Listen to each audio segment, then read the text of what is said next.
ഒരിക്കൽ 9 മാസം ഗർഭിണിയായ ഫാത്തിമ ബീവി 2 മക്കളെ വയറിലിട്ട ഫാത്തിമ ബീവി അലി ഇബ്നു അബീ ത്വാലിബിനോട് ഒരു ആഗ്രഹം പറഞ്ഞു. അലി, എനിക്ക് എന്തെങ്കിലും മധുരങ്ങൾ തിന്നാൻ കൂടിയുണ്ട്. ഇത് കേട്ട അലി ഇബ്നു അബീ ത്വാലിബ് മദീനയിലെ തെരുവിലേക്ക് ഇറങ്ങി പലരോടും കടം ചോദിച്ചു. ആരും കാരക്ക കൊടുക്കുന്നില്ല.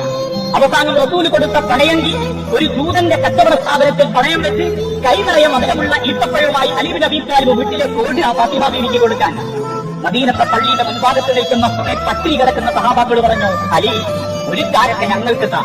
അലി ഇബ്നു അബീ ത്വാലിബ് റളിയല്ലാഹു കൈ നീട്ടി മുഴുവൻ കാരക്കയും സഹാബാക്കൾ വായിക്കുന്നു.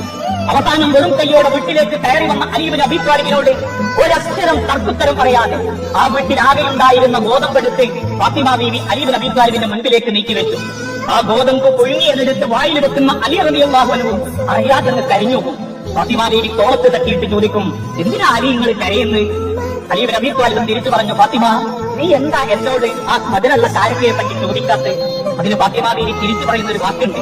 ആ വാക്ക് ഓരോ ഭാര്യന്റെ അടുത്തുനിന്നും ഭർത്താക്കന്മാർ കേൾക്കാൻ ആഗ്രഹിക്കുന്നത്.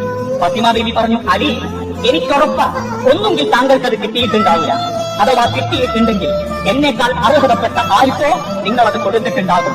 സന്തോഷത്തോടെ ഫാത്തിമ ബീവിയെ കെട്ടിപ്പിടിക്കുന്ന അലി ഇബ്നു അബീ ത്വാലിബ് അന്ന് പറയുന്ന ഒരു വാക്കുണ്ട്, ഫാത്തിമ, നിന്റെ നാവാണ് എന്റെ ജീവിതത്തിൽ ഏറ്റവും വലിയ സമ്പാദ്യം.